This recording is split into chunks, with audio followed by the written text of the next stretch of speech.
தொடர்கின்றன. முன்னாள் பிரதமர் இந்திரா காந்தியின் 94வது பிறந்தநாள் நாடு முழுவதும் சிறப்பாக கொண்டாடப்பட்டது. புதுடில்லியில் உள்ள இந்திரா காந்தியின் நினைவிடத்தில் குடியரசுத் தலைவர் பிரதிபா பாட்டீல், பிரதமர் மன்மோகன் சிங், காங்கிரஸ் கட்சித் தலைவர் சோனியா காந்தி உள்ளிட்ட தலைவர்கள் மலர் வளையம் வைத்து அஞ்சலி செலுத்தினர். இதில் காங்கிரஸ் கட்சியின் பொதுச் செயலாளர் ராகுல் காந்தி மற்றும் மத்திய அமைச்சர்கள் பலரும் கலந்து கொண்டு அஞ்சலி செலுத்தினர். இந்நிகழ்ச்சியை ஒட்டி சோனியா காந்தி மற்றும் ராகுல் காந்தி ஆகியோர் 3 வண்ண பலூன்களை பறக்கவிட்டனர். கிருஷ்ணகிரியில் 4 கோடி ரூபாய் கேட்டு தொழிலதிபரை கடத்திய ஆசிரியர் உட்பட 7 பேர் கைது செய்யப்பட்டனர்.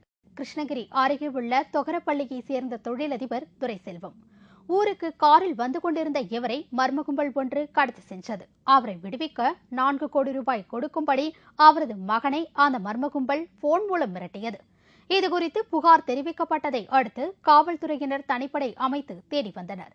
இந்நிலையில் இந்த கடத்தல் கும்பலுக்கு தலைவனாக செயல்பட்ட ஆசிரியர் செல்வகுமார் உட்பட 7 பேரை போலீசார் கைது செய்துள்ளனர். அவர்களிடமிருந்த அரிவாள் உள்ளிட்ட ஆயுதங்கள், 2 கார்கள் மற்றும் செல்போன்களை பறிமுதல் செய்தனர். அதிமுக அரசு சமச்சீர் கல்வியில் ஏற்படுத்திய குழப்பம் காரணமாக பழைய பாடத்திட்டத்தின் கீழ் 200 கோடி ரூபாய் செலவில் அச்சடிக்கப்பட்ட பாட புத்தகங்கள் பாடநூல் நிறுவன கிடங்குகளிலும் மற்றும் ஆந்திர மாநில அச்சகங்களில் மக்கி வருகின்றன. அதிமுக அரசு ஆட்சிக்கு வந்ததும் சமச்சீர் கல்வியை நிறுத்தி வைத்தது. அதன் பின்னர் உச்சநீதிமன்றம் உத்தரவின் பேரில் ஏற்கனவே அச்சடிக்கப்பட்டிருந்த சமச்சீர் கல்வி புத்தகங்களில் சில பகுதிகளை நீக்கிவிட்டு விநியோகம் செய்யப்பட்டன. ஆனால் இதற்கு முன்னரே அதிமுக அரசு பழைய பாடத்திட்டத்தின் கீழ் 200 கோடி ரூபாய் செலவில் புத்தகங்களை அச்சடிக்க ஆணை பிறப்பித்து அந்த புத்தகங்கள் தயாராகின. இந்த புத்தகங்களுக்கான அச்சிட்ட தொகை சில அச்சகங்களுக்கு வழங்கப்படாததால் புத்தகங்கள் அங்கு மக்கி வருகின்றன. ஏற்கனவே தொகை வழங்கப்பட்டு பாடநூல் நிறுவன கிடங்குகளில் குவிக்கப்பட்டு இருக்கும் பாட புத்தகங்களும் கவனிப்பார் இன்றி சேதமடைந்து வருவதாக கூறப்படுகிறது.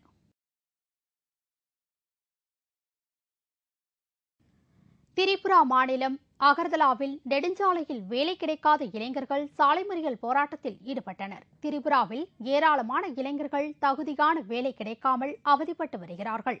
மாநில அரசு உள்ளூர் மொழி ஆசிரியர் பணியிடங்களை நிரப்பாததால் ஏராளமான ஆசிரியர் பணியிடங்களுக்கு தகுதியான இளைஞர்கள் வேலை கிடைக்காமல் உள்ளனர்.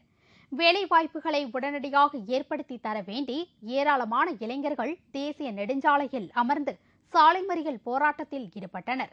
தங்களது கோரிக்கைகளை உடனடியாக நிறைவேற்ற வேண்டும் என்று அவர்கள் கோஷம் எழுப்பினர். திமுக ஆட்சியில் இலவச தொலைக்காட்சி பெட்டிகள் வழங்கியதில் 37 கோடி ரூபாய் மோசடி செய்யப்பட்டுள்ளதாக கிராம நிர்வாக அலுவலர் சங்கம் குற்றம் சாட்டியுள்ளது. 2006ஆம் ஆண்டு முதல் 2011ஆம் ஆண்டு வரை திமுக ஆட்சியில் 1 கோடியே 80 லட்சம் இலவச வண்ண தொலைக்காட்சி பெட்டிகள் வழங்கப்பட்டன. இந்த பெட்டிகளை வாகனங்களில் ஏற்றி இறக்கும் செலவுக்காக ஒரு பெட்டிக்கு 25 ரூபாய் வழங்க அரசு உத்தரவிட்டது. இந்த தொகையினை கிராம நிர்வாக அலுவலர்களுக்கு வழங்காமல் போலி ஆவணங்களை தயார் செய்து 31 மாவட்டங்களில் 37 கோடி ரூபாய் வருவாய் அலுவலர்கள் மோசடி செய்துள்ளதாக கிராம நிர்வாக அலுவலர் சங்கம் குற்றம் சாட்டியுள்ளது. திருச்சியில் நடைபெற்ற 16வது மாநில யோகாசன மாநாட்டில் ஏராளமான பள்ளி, கல்லூரி மாணவ மாணவிகள் கலந்து கொண்டு பல்வேறு சாகசங்களை செய்து காட்டினர். தமிழ்நாடு அரசு கலை பண்பாட்டுத்துறை சார்பாக பள்ளி, கல்லூரி மாணவ மாணவிகளுக்கான மாநில அளவிலான யோகா போட்டி திருச்சியில் கடந்த 14ஆம் தேதி தொடங்கி நடைபெற்று வருகிறது. இந்நிகழ்ச்சியில் பள்ளி மாணவிகள் தண்ணீரின் மேல் மிதந்தவாறு யோகாசனம் செய்து காண்பித்தனர்.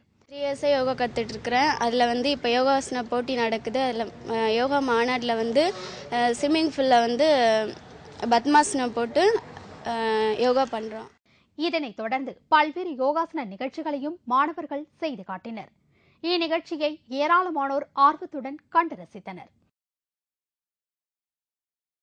கடலூர் அருகே சர்க்கரை ஆலை தொழிலாளி ஒருவரின் மனைவியை மர்ம நபர்கள் சிலர் சரமாரியாக வெட்டி படுகொலை செய்த சம்பவம் அப்பகுதியில் பெரும் பரபரப்பை ஏற்படுத்தியுள்ளது. கடலூர் மாவட்டம் சேத்தியாந்தோப்பு அருகே உள்ள நந்தீஸ்வர மங்கலம் கிராமத்தை சேர்ந்தவர் ராமகிருஷ்ணன். இவரது மனைவி இன்பவள்ளி. இவர்களுக்கு 2 மகன்கள் உள்ளனர்.